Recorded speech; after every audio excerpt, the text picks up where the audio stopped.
Tuhan, sebelum kami secara khusus mendengar dan memikirkan mengenai kebenaran firman-Mu, kami mohon kiranya Tuhan sertai kami di dalam apa yang kami persiapkan, secara khusus hati yang lapar dan haus akan kebenaran-Mu. Oleh karena kami tahu Engkau memberkati mereka yang berhati lapar dan haus akan firman-Mu. Tuhan, banyak sekali dalam kehidupan kami persoalan-persoalan yang hadir dan kemudian meninggalkan pikiran kami. Tetapi tidak mustahil jikalau di dalam ibadat ini pun kami masih bergumul dan berpikir banyak dengan persoalan-persoalan yang masih belum selesai.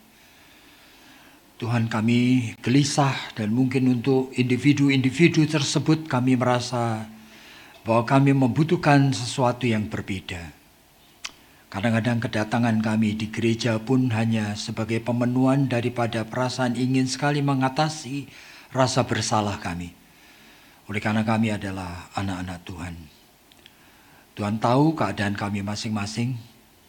Dan secara khusus Tuhan menyediakan akan kebenaran firman-Mu yang disediakan untuk kami saat ini. Kiranya Tuhan tolong supaya Roh Kudus bekerja dengan leluasa di dalam pikiran dan batin kami.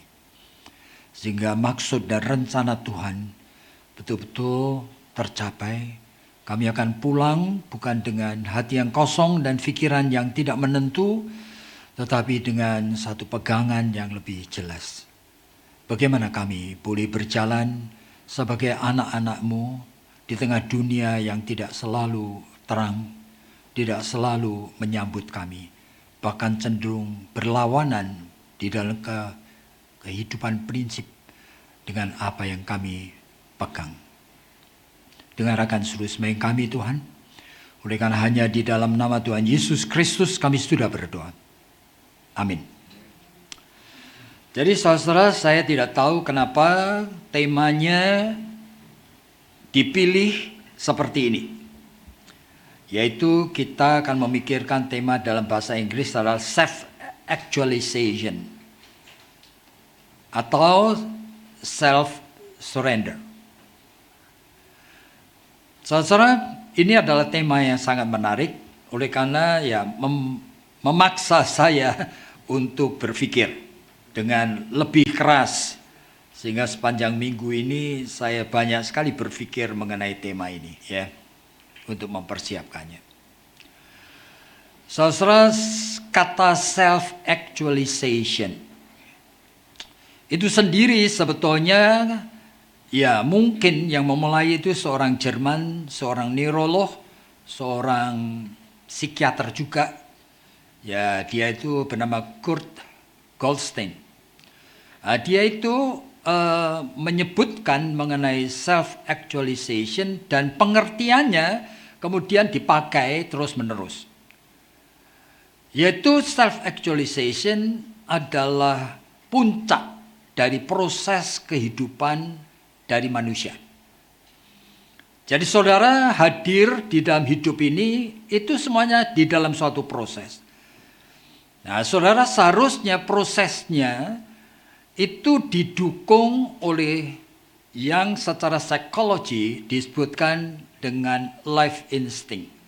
Nah, kalau life instinct dalam hidup saudara itu memberikan kepada saudara modal yang cukup, maka saudara akan terus-menerus menuju kepada sesuatu titik yang namanya self-actualization.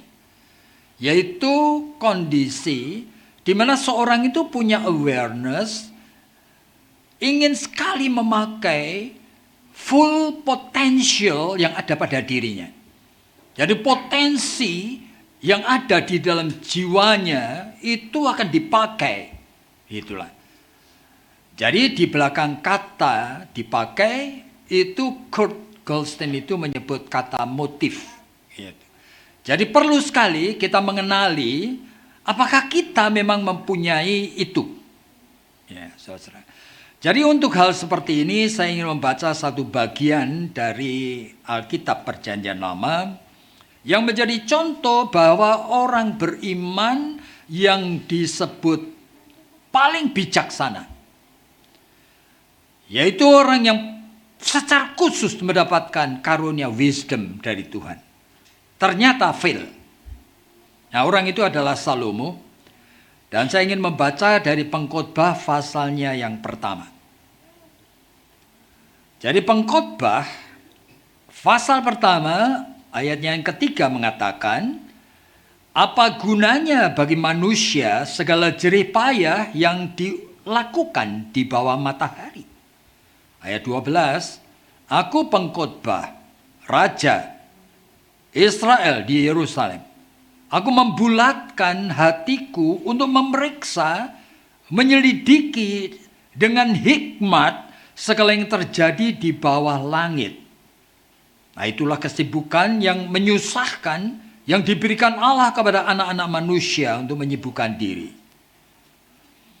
Aku melihat segala perbuatan yang dilihat semuanya itu ternyata sia-sia.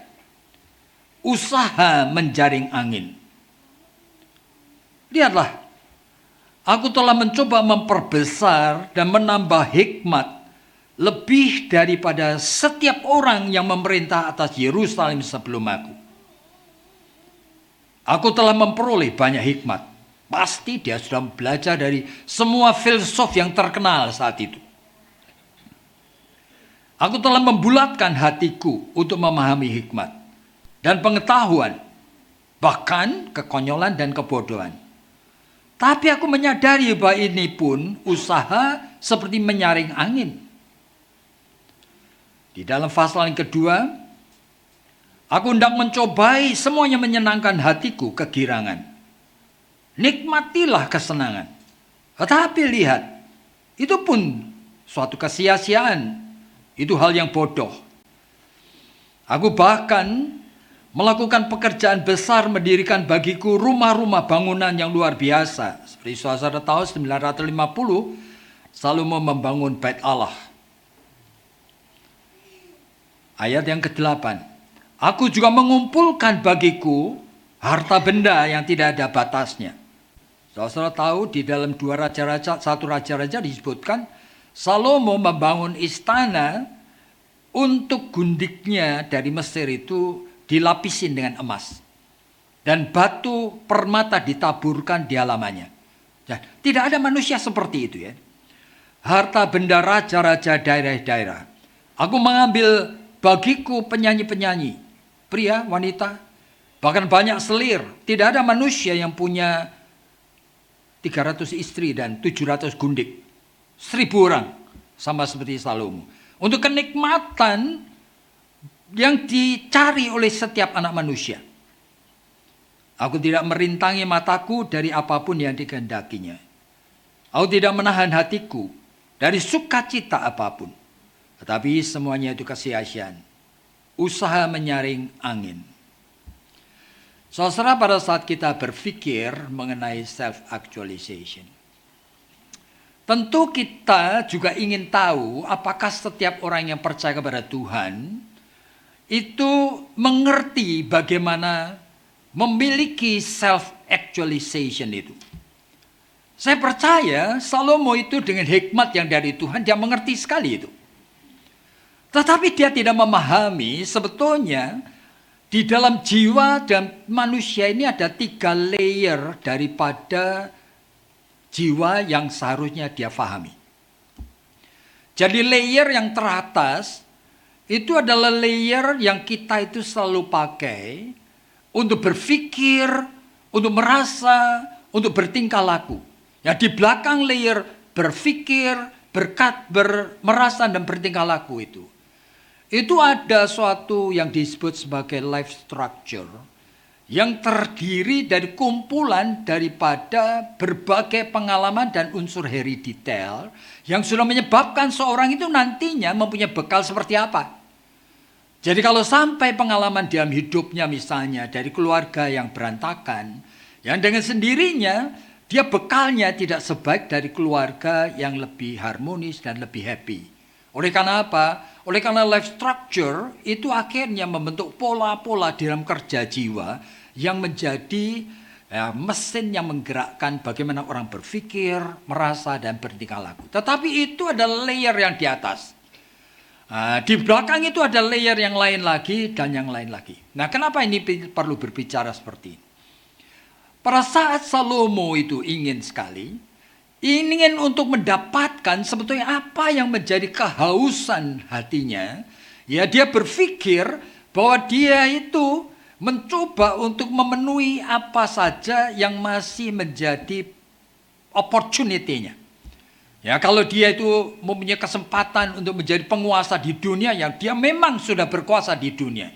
Nah, dia inginkan untuk mengetahui semua rahasia, dia belajar dari semua hikmat yang dunia ini tawarkan. Ya itulah, dia ingin menikmati segala sesuatu yang dunia ini cari. Ya itulah. Jadi di dalam layer yang pertama ini kita melihat itu ternyata manusia itu adalah makhluk yang diciptakan Tuhan. Meskipun sudah jatuh di dalam dosa, tetap makhluk tersebut image of God. Jadi makhluk yang sudah jatuh dalam dosa itu bukan kehilangan peta dan gambar Allah. Sehingga dia masih kreatif. Dia masih berinovasi. Makanya di dalam Kejadian pasal yang keempat, itu kalau kita lihat, justru mula-mula yang menunjukkan kesadaran untuk memakai potensi itu anak gelap. Jadi turunan dari Kain, Lameh, kemudian mempunyai ada 2 istri, yang namanya Ada dan Sila. Kemudian ada 3 anak yang disebutkan. Ternyata 3-tiganya itu adalah penemu-penemu hal yang completely baru. Yang pertama menemukan akan kehidupan yang sedenter. Itu dengan apa? Kehidupan ini tidak lagi nomad, gitu ya, dari satu tempat ke tempat lain, yang harus berburu, harus beresiko, gitu ya. Tetapi mari membangun, sehingga mereka membudidayakan ternak. Jadi ini lalu kemudian membangun kota akhirnya di sana. Jadi ini disebutkan di dalam Kejadian pasal 4. Dan bahkan mereka itulah bukan hanya membudidayakan ternak, mereka tuh ternyata tahu bagaimana melalui menggali-gali tanah sampai menemukan benda yang bisa kemudian dipanasi menjadi metal. Lalu disebutkan mereka menemukan besi dan tembaga.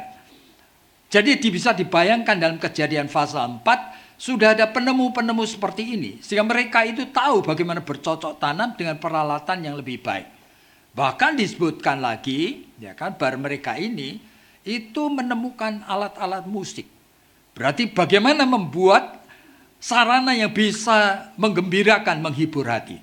Dan itu ditemukan di dalam zaman batu, saudara biar membayangkan. Makanya di dalam Lukas pasal 16, Yesus itu mengingatkan kepada kita semua, khususnya kepada murid-muridnya, coba lihat anak-anak gelap. Kenapa mereka itu lebih pintar dari kamu? Pakailah otak seperti mereka, seolah-olah Yesus mau mengatakan begitu. Sehingga banyak anak terang itu ketinggalan oleh karena apa? Tidak mengenali potensi yang ada di dalam dirinya. Jadi potensi yang ada di dalam diri manusia itu sebetulnya masih sangat tidak terbatas. Jadi di dalam hidup ini saudara tahu, di dalam lapisan layer yang pertama, kita menemukan manusia itu menjadi penemu-penemu yang luar biasa sekali. Jadi sejak zaman dulu seperti itu, dan sekarang kita menjumpai, kita hidup di dalam hasil yang kita nikmati luar biasa. Saudara semuanya pegang HP. Pembantu saya di rumah punya 2 HP. Iya, dan HP yang kecil itu yang murah pun sekarang itu sudah bisa untuk berkomunikasi dengan siapa saja di seluruh dunia. Tiap hari, pagi, siang, malam, pembantu saya yang tua itu juga video call dengan anak dan cucunya. Bayangin. Hahaha di sana. Dan mereka tidak realize itu adalah ciptaan dari manusia. Dan bukan hanya itu aja, saudara mengenal akan Elon Musk, saudara mengenal akan Bill Gates, saudara mengenal akan Mark Zuckerberg, saudara akan heran sekali mereka pencipta budaya hidup yang beda sekali. Nah, sehingga kita itu mengenal banyak hal yang sebetulnya itu tadinya impossible untuk kita itu pikirkan. Bahwa itu akan hadir dalam hidup kita. Bahwa kita itu akan masuk di dalam suatu dunia maya yang sebelumnya itu hanya menjadi mimpi saja. Tetapi sekarang real sungguh dan bisa diutak-atik melalui suatu hukum alam tertentu. Sehingga bisa kita masuk mengerti bahwa itu tuh terjadinya itu demikian. Jadi penemuan-penemuan itu menghasilkan hal-hal yang positif. Nah, saudara memakai mobil, saudara memakai rumah, saudara memakai pakaian. Saudara kalau melihat itu mesin pemintal, saudara memakai bagaimana benang dibuat, bagaimana jarum itu dibuat, bagaimana mesin-mesin dibuat, bagaimana, waduh. Saudara melihat rumah ini aja, saudara memakai askan AC, saudara melihat tile ini, yang saya percaya Salomo itu tidak pernah mimpi punya tile seperti ini. Bahwa ini dibuat itu bagaimana begitu. Jadi manusia itu menghadirkan begitu banyak hal yang luar biasa. Oleh karena manusia mengenal akan potensinya. Nah, potensi tersebut memang kalau dilatih itu akan berkembang. Ya, kita itu melihat potensi dalam segala bidang. Oleh karena memang Tuhan itu memberikan dan sudah memberikan panggilan di dalam Kejadian pasal yang pertama mulai ayatnya ke-26. Supaya manusia itu meresponi mandat dari Tuhan yang disebut mandat budaya. Ya, cultural mandate. Yaitu Tuhan mengatakan, ya kan, taklukkan bumi ini. Kerjakan bumi ini. Penuhi bumi ini. Berarti segala aspek yang ada di bumi dalam segala aspeknya, kamu harus kenali dan kamu taklukkan, kamu miliki, kamu kembangkan. Oleh karena apa? Bumi saat itu memang ready untuk diperlakukan seperti itu sampai sekarang dan tidak ada habisnya. Sama seperti yang tadi saya sebutkan Elon Musk, sampai kita mulai berkenalan dengan SpaceX, sehingga kita itu heran sekali bahwa manusia itu bisa saja hidup di angkasa luar gitu ya. Bahkan tidak keheran oleh karena beberapa waktu yang lalu saya membaca di koran itu mungkin 28 Februari yang lalu itu ya. Jadi seorang Indonesia itu yang pernah kerja di NASA itu bapak yang namanya saintis ini Raymond Chandrawinata atau ya Chandrawinata. Nah, itu ternyata diakui menemukan akan satu obat yang sangat dibutuhkan untuk astronot, saudara-saudara. Jadi astronot itu kalau pergi ke ruang angkasa, efek yang paling ditakuti itu adalah oleh karena free daripada gravitasi, itu tulang-tulang itu kemudian menjadi osteoporosis, kropos. Nah, ini orang Indonesia ini. Jadi dengan cara bagaimana dia bisa menemukan suatu obat yang bisa menahan supaya osteoporosis dari astronot itu tidak terjadi. Luar biasa sekali, saudara. Jadi kalau kita untuk melihat setiap bidang, saudara kenal di antara kalian ini pasti ada yang anaknya itu dileskan piano, bahkan kemudian melihat ada bakat tertentu, ya orang yang mempunyai bakat itu kemudian ingin masuk spesialisasi menjadi seorang pianis yang secara profesional. Saya sudah kenal puluhan orang. Tiap hari itu latihan dari kecil itu kadang-kadang sampai 8 jam saya bisa membayangkan. Padahal tujuan akhirnya adalah saya mendapatkan pengakuan dan aplaus. Ya, saya mempunyai seorang yang anaknya itu kuliah di UPH itu. Ya, dia lagi tanda petik itu oleh karena dia pintar berenang, kemudian dia cerita ibu itu kepada saya, "Aduh, seminggu sekali harus mengajak anaknya itu kemana? Ke laut, saudara, latihan berenang di laut itu 4 jam. Bayangkan seminggu sekali. Untuk apa? Oleh karena manusia mengenal potensinya, ya. Dan dia ingin mengembangkan dan menjadi luar biasa sekali, saudara-saudara. Ya, kalau kita lihat olahraga, kita lihat segala sesuatu, kita ajaib, luar biasa sekali.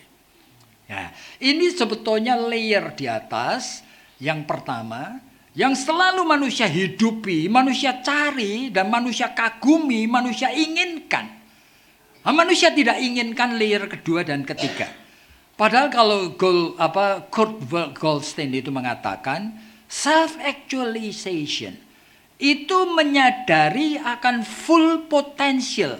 Itu artinya manusia secara holistik, berarti secara utuh, ya bukan cuma layer atas saja, tapi layer yang di tengah, layer di bawah, layer di atas saja bukan hanya menciptakan sesuatu yang baik, saudara.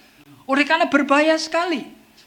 Jadi kita lihat misalnya saja ya beberapa waktu yang lalu saya membaca di koran itu seorang yang bernama Grishov itu menulis sebetulnya artikel mengenai konflik sebetulnya tension gitu ya antara Amerika dan China gitu ya.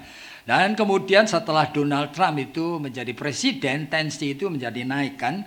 Tapi dia menyebutkan dengan istilah yang menarik, saudara. Dia mengatakan mereka masuk di dalam modern game. Apa itu modern game? Ternyata maksudnya oleh karena sekarang itu interaksi antara China dan Amerika itu memakai suatu game, berarti ada strateginya dan ada high level of thinking yang sebelumnya tidak pernah dipikirkan. Makanya disebutkan interaksi seperti ini sebetulnya seperti Cold War, itu perang dingin. Sekarang makanya dikatakan proxy war. Proxy war itu adalah peperangan memakai sarana yang sebetulnya hasil riset semuanya. Jadi ini bukan peperangan teman-teman, tetapi betul-betul gitu ya. Hasil riset ini, riset itu, riset ini, terus negara-negara superpower ini setiap hari, tidak usah superpower ya sebetulnya sekarang ini, semua di semua universitas. Saya berkenalan dengan seorang yang ada di Stanford. Itu menceritakan bahwa satu hari aja karena ditemukan hasil riset itu lebih dari 10. Itu dari satu universitas. Ya, seluruh dunia seperti berapa? Manusia terus menyelidiki dan mempunyai suatu potensi menemukan hal-hal yang baru yang nanti bisa dipakai untuk tujuan-tujuan tertentu. Ya, makanya kalau seperti tadi, proxy war itu masih tidak menunjukkan akan hal-hal di mana kita takuti kan, meskipun ada efek Donald Trump memberikan tarif 10% untuk barang-barang yang diimport, orang Amerika mengimport dari China misalnya. Tapi China kan membalas, aku memberikan 15%. Nah, ini proxy war, ini manifestasinya seperti itu. Tapi di belakangnya sebetulnya pikiran-pikiran dari orang-orang cerdik cendekiawan yang siang malam itu terus-menerus sedang mencoba untuk yang namanya proxy war, itu war yang akhirnya untuk menemukan authority untuk siapa yang sebetulnya mempunyai influence yang lebih. Jadi kekuatan untuk bisa mempunyai dampak, mempunyai pengaruh yang lebih. Itu namanya hasil dari proxy war. Jadi saudara bisa membayangkan. Nah, apalagi jikalau kita pernah lihat kepada war yang sesungguhnya. Jadi itu perkembangan dari senjata itu semakin lama makin menakutkan, saudara. Oleh karena yang namanya nuklir, yang sekarang semua negara itu sedang kepingin. Iran itu luar biasa kepinginnya. Korea itu sudah hampir matang betul-betul ya. Itu tuh berbahaya sekali, saudara. Oleh karena dibandingkan dengan bom atom yang dijatuhkan Hiroshima, Nagasaki, satu kali bom atom itu seluruh kota leleh, saudara, bisa membayangkan. Nah ini bisa ratusan atau ribuan kali dampaknya. Jadi bagaimana kalau terjadi itu? Ya kan? Yang namanya itu barangkali nanti akan menjadi Star War. Oleh karena apa? Oleh karena ya sekarang kita tahu sendiri. Semua negara-negara besar sudah mulai membuat satelitnya sendiri. Dan sekarang mereka tuh tahu. Seperti India baru-baru ini menghancurkan satelitnya sendiri yang sudah rusak. Ya daripada diperbaiki ya dihancurkan aja. Berkeping-keping dan hilang. Jadi ini kan realita hidup ya. Bahkan yang namanya drone itu berapa puluh tahun yang lalu kita hanya pakai untuk tukang foto itu, saudara. Ketika kami itu ada retreat di Medan, teman saya itu pakai drone foto bersama itu, saya wah hebat sekali dia. Wah, tetapi sekarang untuk perang, saudara. Jadi seorang dokter spesialis dari Swiss, seorang wanita itu diwawancari oleh CNN, ya ketika Gaza itu dia banyak sampai lebih dari 45.000 orang mati oleh karena Israel. Ya, lalu dia cerita, drone itu pada saat mau ditembakkan, itu kan sebetulnya sudah tahu, oleh karena di situ dimonitor dan kelihatan sekali. Yang ada di depan itu puluhan anak-anak yang sedang lari loh, tetap ditembak dihabisin. Lalu wanita ini dokter mengatakan, I just cannot believe what I see gitu loh. Gak bisa, kenapa? Apa salahnya anak-anak kecil seperti itu dibunuh semua? Nah, saudara, tetapi dalam pikiran Netanyahu itu pikirannya adalah anak-anak itu adalah future Hamas. Jadi nanti kalau tidak bunuh sekarang nanti akan menjadi penyakit di masa depan. Jadi cara berpikir menjadi begitu evilnya. Dan saya tidak tahu bagaimana menjelaskannya, tetapi itu yang terjadi. Di dalam layer yang pertama itu ada pilihan memakai potensi untuk menghasilkan hal yang baik yang kita bisa nikmati, makanan-makanan yang luar biasa, hidup yang luar biasa, ya kan? Semua fasilitas hidup yang luar biasa sekali. Tapi pihak yang lain itu, ini bisa menjadi suatu evil yang tidak ada batasnya. Nah, sekarang persoalannya yang bagi kita, pada saat kita bicara self-actualization, sama seperti Salomo tadi. Dia mencoba cuma layer di atas. Lalu dia menemukan apa? Dia saat ini menemukan. Akhirnya I know. Semuanya vanity. Semuanya sia-sia. Seperti untuk apa memakai potensi. Oleh karena apa? Dia tidak lagi peduli terhadap layer di tengah dan di bawah. Nah, di tengah itu apa? Jadi natur manusia, layer di atas itu yang kita pikir, kita rasa, itu menghasilkan kreativitas. Ya, manusia yang tidak ada batasnya. Tapi layer yang di bawah dari jiwa manusia itu manusia batin ya. Jadi di dalam Alkitab disebutkan mengenai hati dan hati nuraninya. Pada saat kita itu berbicara mengenai manusia batinnya. Nah, hati itu sendiri kan kita tahu itu tidak ada bendanya, saudara. Jadi kalau meskipun itu dalam bahasa aslinya disebutkan itu kardia, tetapi hati itu kan tidak sama dengan jantung. Kalau jantung itu seorang dokter jantung namanya kardiolog, tapi hati is not jantung, saudara. Dan hati juga bukan liver. Hati itu internal condition yang memang ada tapi tidak ada bendanya. Nah, itu mulai masalah batin itu kita berbicara di sana. Tetapi di dalam batin yang namanya hati tadi, itulah tempat semua kejahatan dan kebaikan hadir bersama. Aneh sekali. Bagaimana memilah itu manusia tidak tahu, saudara, tapi realitanya ada di situ. Matius pasal 15 mengatakan demikian. Jadi kita perlu waspada bahwa di dalam ini pada saat kita itu tahu bahwa hati manusia itu sebetulnya seperti itu, kita juga perlu tahu. Pada saat Tuhan memberikan anugerah umum, namanya common grace. Hati manusia ini sekarang namanya diganti jadi sunedesis. Menjadi hati nurani. Oleh karena anugerah umum dari Tuhan. Anugerah umum itu menyebabkan semua orang yang hidup ini mempunyai hati nurani sekarang. Yang bisa mengerti kebaikan dan bisa mampu berbuat baik. Nah, sehingga jangan heran dalam 1 Korintus pasal yang ke-13, Rasul Paulus sampai mengatakan, toh ada orang loh yang rela sekali mati dibakar untuk sesama manusia. Ada orang yuk, saking baiknya sampai rela memberikan seluruh harta bendanya untuk fakir miskin. Nah itu. Jadi orang tipe yang bukan hanya filantropis gitu ya, yang keluar dari kekayaannya, tetapi ada orang-orang tipe altruis. Yang seperti rela itu memberikan segala-galanya di tengah penderitaan, di tengah kekurangan. Ajaib sekali manusia. Jadi itu yang namanya hati nurani manusia pada saat mendapatkan anugerah umum akan menjadi hati nurani yang bisa menjadi mulia sekali, saudara. Nah itu yang terjadi.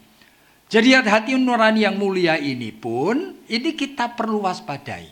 Nah, kalau kita mau belajar mengenai psikologi lagi nih ya, orang yang bernama Abraham Maslow itu kan mengatakan, kita itu melihat hierarki daripada kebutuhan manusia, maka orang yang mempunyai hati nurani yang sudah baik tadi, bisa mencapai suatu level kebutuhannya itu bukan lagi physical material, cuma butuh duit, butuh kesehatan, butuh rumah, butuh uang, bukan cuma itu. Tapi ada kebutuhan security. Tapi bukan cuma itu, kemudian kebutuhan love and belongingness. Demi untuk mendapatkan cinta dan untuk perasaan belong dengan keluarga, itu kadang-kadang orang rela bayar mahal sekali, saudara. Tapi hati nurani manusia itu bisa lebih lagi. Jadi kebutuhan itu self-esteem mulai mendekati mengenai potensi yang sesungguhnya daripada hati manusia. Yang akhirnya kita temukan setelah itu ada kebutuhan yang namanya estetika. Jadi kita berjumpa dengan orang-orang seperti Mahatma Gandhi yang rela bahkan mengorbankan dirinya demi untuk menghadirkan yang baik untuk orang-orang lain. Jadi ini yang terjadi. Layer pertama, kita itu concern itu dengan what men think, what men feel, and what men do. Layer kedua, orang mulai concern dengan apa yang sebetulnya suara hati nurani. Nah, itulah sebabnya banyak orang itu kemudian cukup di sana. Merasa puas di sana. Layer kedua ini adalah apa yang sebetulnya manusia itu sadari. Oleh karena hati nurani itu sebetulnya speak about something yang paling esensial dalam hidup ini. Yaitu aja. Nah, itu persoalannya. Nah, sehingga kalau saudara perhatikan, dengan pola yang layer pertama dan kedua ini, saudara kalau lihat seluruh dunia, kalau bertemu dengan semua presiden di dunia, semuanya, semua pemimpin agama di dunia, semuanya akan ngomong yang sama. Yaitu kita itu harus hidup dengan prinsip teologi yang namanya inklusif. Nah, prinsip teologi inklusif itu artinya prinsip yang mengakui bahwa kita ini manusia yang harus hidup bersama, saling menghormati, saling mengakui. Oleh karena apa? Enggak oleh karena kita hidup bersama. Gitu. Hati nurani kita mengatakan itu. Nah, inklusif itu artinya saya mengakui semua agama bisa menyelamatkan. Sehingga kalau kamu mengatakan Tuhan Yesus itu satu-satunya Tuhan dan Juru Selamat, kamu menjadi kelompok orang yang tidak bisa toleran. Ya, berarti kamu menjadi troublemaker di dalam dunia yang membutuhkan akan damai ini. Bahaya ini. Nah, kalau inklusif itu tidak boleh bicara mengenai hal yang eksklusif. Kalau inklusif, kamu harus mengatakan semua agama itu mempunyai jalan keselamatannya dan mereka bisa selamat. Tetapi saya tidak perlu pindah agama. Oleh karena apa? Oleh karena wahyu yang normatif yang Allah berikan kepada saya, memang diberikan lewat agama saya sendiri. Sehingga ngapain saya pindah? Nah, itu namanya ajaran inklusif. Itu sebetulnya jawab oleh karena manusia sadar layer yang kedua ini. Mau memakai layer yang kedua, manusia sudah sampai ke sana, saudara. Sehingga dunia ini selalu mengajarkan inklusivisme. Saudara kalau menolak itu, saudara akan musuh dari perdamaian. Nah, sehingga sulit sekali orang Kristen mengajarkan eksklusivisme. Oleh karena apa? Oleh karena eksklusivisme bahasanya menolak bahwa semua itu bisa selamat kecuali Yesus Kristus. Nah, sekarang persoalannya kita masuk di dalam level 2. Pada saat kita bicara self-actualization, sebetulnya manusia itu sudah sadar sekali. Bahwa sebenarnya ini hidup manusia itu naturnya itu tidak bisa cuma 2 lapis. Di dalam Galatia pasal 2 ayat 20, Rasul Paulus telah mengingatkan, ujung daripada perjalanan imannya adalah aku menemukan hidupku ini bukan aku lagi. Kristus yang hidup di dalam aku. Begitu. Lalu pertanyaannya, bagaimana dia bisa sampai kepada poin itu? Bukankah dia juga manusia yang butuh makanan? Dia bukan manusia yang menghadapi hidup seperti kita. Iya. Jadi Paulus itu adalah pribadi yang orang Yahudi tinggal di luar Israel. Dia tinggal di Tarsis. Dia menjadi orang berwarga negara Romawi. Tetapi sejak kecil dia tuh kemudian dilatih orang tuanya untuk ngapain? Konsentrasi belajar apa? Oleh karena apa? Zaman itu pilihan yang paling ideal untuk hidup itu tidak seperti sekarang, saudara. Hanya 2. Jadi kamu menjadi tentara yang bisa perang atau kamu menjadi rohaniwan yang dianggapnya wakilnya Allah. Nah, makanya Paulus memilih yang kedua ini. Kalau perang kan bunuh orang. Nah, sehingga dia konsentrasi menjadi Farisi mulai pada usia bar mitzvah. Itu usia 12 tahun. Dia terus-menerus konsentrasi seperti itu. Sampai disebutkan dalam Efesus pasal 3 itu kalimat seperti ini. Aku ini muridnya Gamaliel. Dan sudah mempelajari semua Taurat. Dan mematuhinya tidak ada cacatnya. Nah, pertanyaannya adalah, saudara percaya apa enggak? Saya percaya. Kenapa? Oleh karena orang ini memang hidupnya untuk itu. Bukankah di dalam Matius pasal ke-19, Yesus itu pada suatu hari kan ketemu seorang pemuda yang lari-lari, kemudian berlutut, lalu kemudian tanya, Tuhan gimana caranya saya masuk surga? Yesus mengatakan, ya penuhi hukum Taurat. Lalu dia tanya, hukum yang mana? Lalu Yesus menyebutkan beberapa dari 10 hukum. Lalu dia menyebutkan kalimat ini. Tuhan, aku itu sudah penuhi semuanya sejak kecil. Jadi ini tuh plek. Itu artinya orang Farisi itu memang begitu. Jadi mereka di dalam mencoba untuk memakai potensinya, sudah memakai semua kekuatannya untuk mendapatkan itu. Ya, sekarang persoalannya, pada saat Paulus itu kemudian bertemu dengan Yesus, tiba-tiba dia realize bahwa apa yang dulu aku banggakan ini, makin lama aku mengerti, ini tidak ada apa-apanya begitu.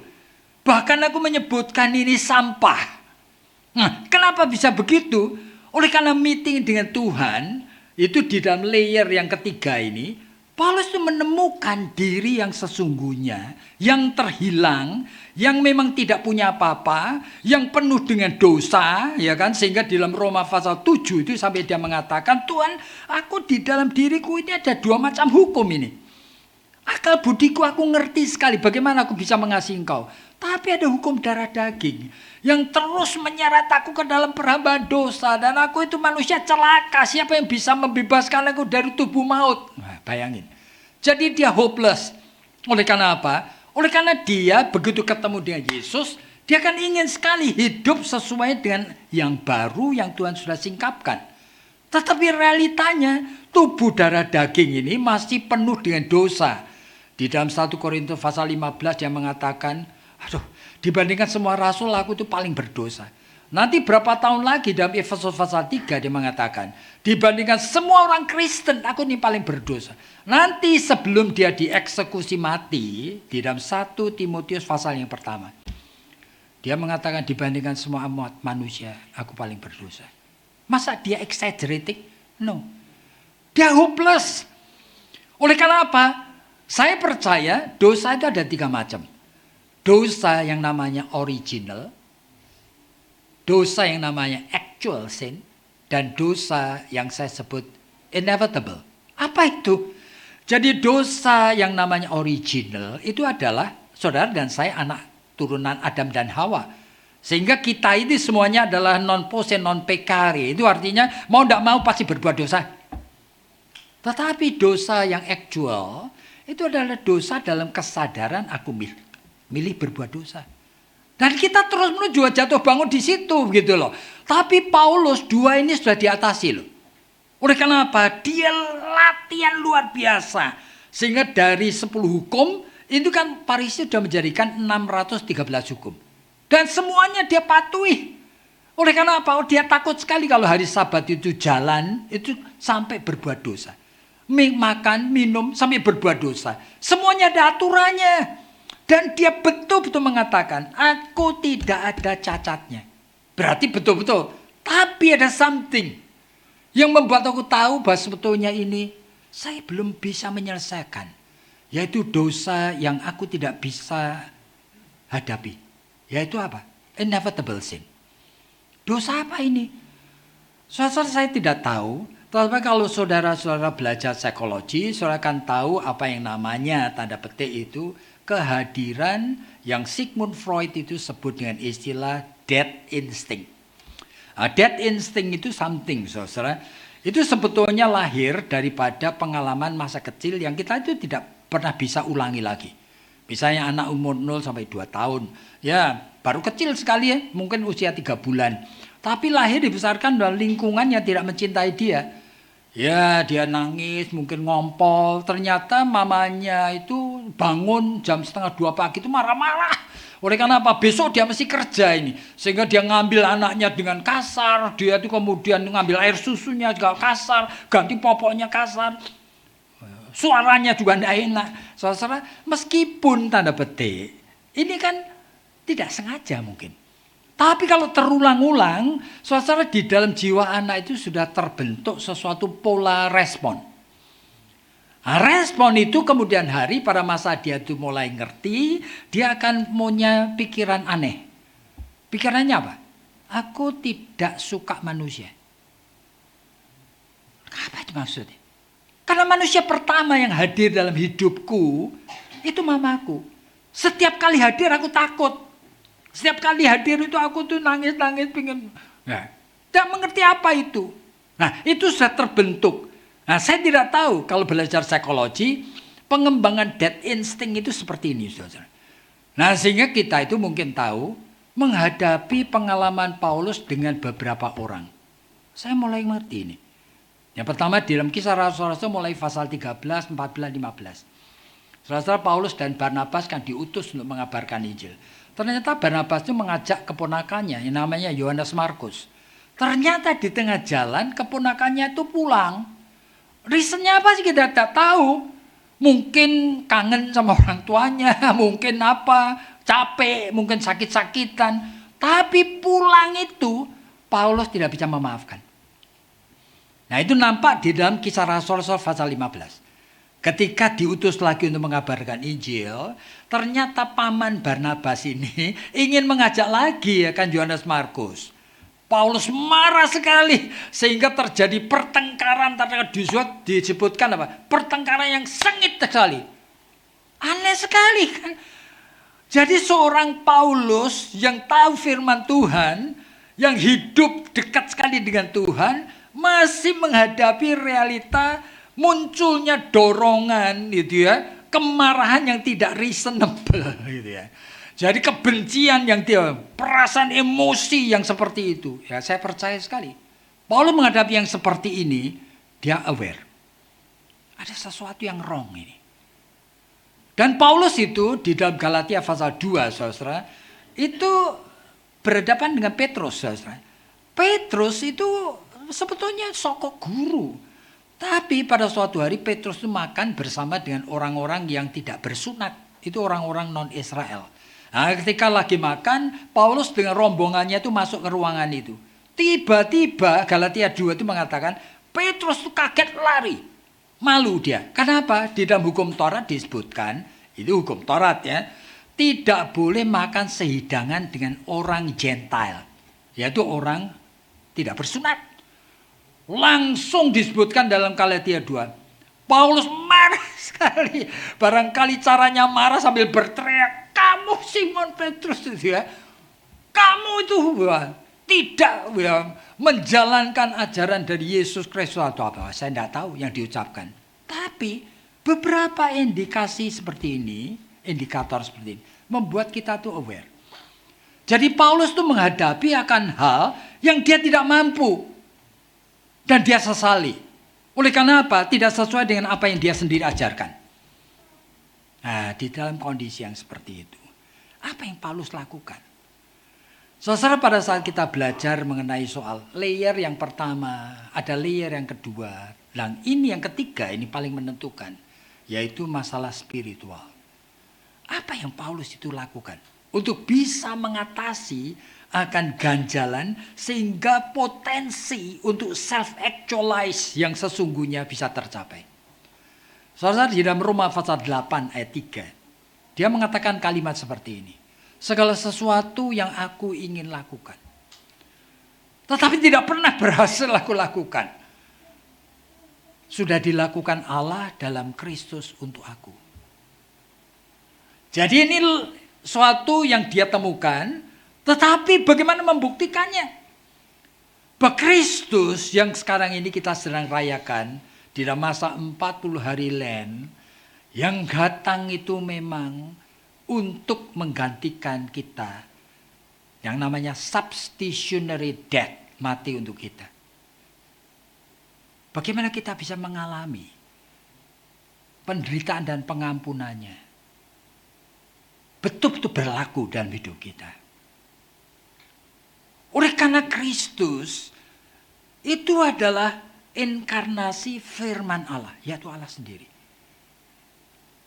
Yang rela berinkarnasi menjadi manusia dengan suatu resiko. Allah bisa gagal. Kenapa begitu? Oleh karena dia menjadi manusia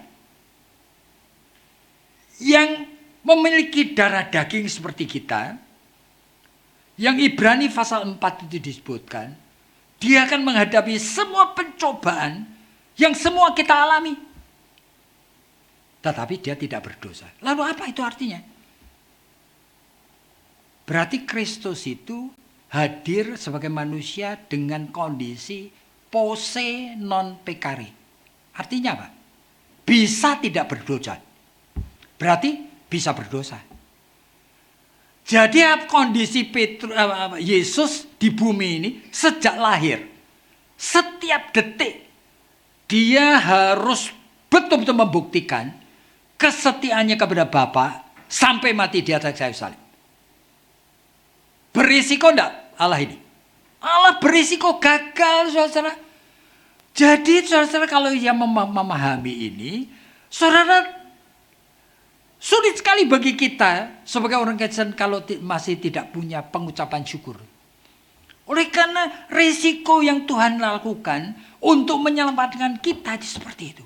Makanya disebutkan dalam Filipi 2, dia setia sampai mati. Sehingga Bapa itu membangkitkan dia dari kematian. Itu artinya apa? Yesus pada saat mati, dia bukan bangkit sendiri, saudara. Tapi dia mati di dalam kesetiaan sebagai domba Paskah. Itu artinya apa? Sebagai domba sembelihan yang memenuhi tuntutan keadilannya. Dan dia adalah domba yang blameless, berarti tidak ada celahnya. Maka Bapa itu membangkitkan dia dari kematian. Nah, kembali kepada soal apa yang Paulus itu lihat. Saya percaya sekali Paulus mengerti ini. Bagaimana aku bisa mengalami bahwa Kristus itu betul-betul itu sudah menyelesaikan semuanya yang aku tidak mungkin lakukan ini. Dia melakukan, selesaikannya di dalam kematiannya di atas kayu salib. Lalu Paulus itu menyebutkan di dalam 1 Timotius pasal yang keempat. Kalimat seperti ini. Ibadat, latihan badani. Bahkan itu dengan disiplin rohani. Sedikit gunanya. Tetapi latihan godliness. Latihan spiritual. Itu mempunyai makna. Kegunaan untuk hidup sekarang ini maupun hidup di dalam surga nanti. Saya ketika merenung itu, klik, saya mulai mengerti. Bahwa Paulus itu melihat bahwa ini tuh bukan sesuatu yang oleh karena saya percaya pada Tuhan Yesus, maka Tuhan Yesus akan menanamkan hal baru di dalam diri kita, dan dalam diri kita tiba-tiba kita diperbarui. Enggak. Kita itu mesti mempunyai keberanian seperti Paulus, melatih rohani kita. Layer pertama, layer kedua, layer ketiga. Bagaimana melatih rohani? Nah, Paulus itu menyebutkan itu beberapa hal yang menarik, saudara. Oleh karena Alkitab itu membicarakan mengenai realita bagaimana seorang itu melatih latihan rohani. Ya, selalu memakai prinsip yang ada di dalam Alkitab. Yang pertama, Alkitab itu mengatakan bahwa Allah itu kan maha suci di tempat sana. Tetapi Allah yang maha suci di tempat sana rela hadir di dalam jiwa orang yang broken and contrite. Hadir di dalam jiwa orang yang patah. Hadir di dalam jiwa orang yang merasa diri tidak berlayak. Nah, kalau saudara mengerti prinsip ini, saudara akan boleh mengerti. Jikalau aku menghampiri Tuhan hari Minggu, tetapi aku tidak mempunyai jiwa yang broken and contrite, kehadiran Tuhan tidak kualami. Tuhan itu hanya kusembah melalui agama. Saudara hadir tiap minggu, tidak ada gunanya. Saudara hanya memenuhi Taurat. Tapi kalau saudara dari rumah itu berlutut dan mengatakan, Tuhan aku ingin mempersembahkan ibadat ini. Gimana aku yang orang berdosa ini seperti ini? Nah, melatih spiritual itu, memberikan preparation kepada kita. Tuhan, beri kepadaku the broken heart and contrite spirit. Aku tidak layak ini. Nah saudara, dengan persiapan seperti itulah, saudara akan mengalami yang namanya, aku mengalami kehadiran Kristus di dalam jiwaku. Saudara mendengarkan khotbah. Jikalau saudara tidak mempunyai tanda petik yang Alkitab katakan, berbagai orang yang lapar dan haus akan kebenaran.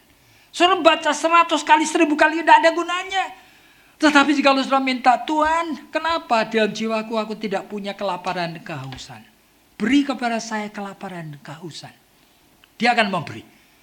Dan saudara nanti heran membaca itu dengan sesuatu selera seperti rusa yang menginginkan mata air itu. Nah, pengalaman kehadiran Kristus itu spiritual. Di dalam Alkitab itu Yesus mengatakan, jikalau kamu tidak menjadi seperti anak kecil, kamu tidak bisa masuk kerajaan surga. Lalu gimana aku menjadi anak kecil? Childlike. Daud di dalam Mazmur 131 itu mengatakan kalimat yang bagus sekali. Tuhan, aku tidak mau berpikir yang tinggi-tinggi. Aku tidak mau bermegah-megah diri. Aku hanya ingin menjadi seperti anak yang baru disapih, yang duduk di kaki mamahnya. Saya membaca Mazmur 131 tergetar sih. Daud itu ngerti. Begitu dia memainkan peran, melatih spiritual dengan childlikeness seperti anak baru disapih. Dia mengalami kehadiran Kristus itu di dalam hidupnya. Saudara mau menyanyi hari Minggu. Nyanyian itu adalah saudara nyanyian agama. Tidak ada apa-apanya. Tapi jika saudara meminta, Tuhan urapi aku. Supaya aku boleh mempersembahkan puji-pujian ini sebagai nyanyian baru. A new song. Given by Holy Spirit. Saudara nanti menyanyi aneh sekali. Dari dalam itu akan keluar. Entah bentuknya sukacita, entah apa. Saya tidak tahu, tidak bisa. Saya kadang-kadang itu kalau menyanyi sendiri di rumah, saya bercucuran air mata kalau lagi minta ini. Jadi pengalaman spiritual itu bukan something yang kita bisa pelajari ABC-nya. Dan itu Paulus lakukan. Pada saat kita bicara self-actualisasi tadi. Pada akhirnya kita tahu self-actualization tadi.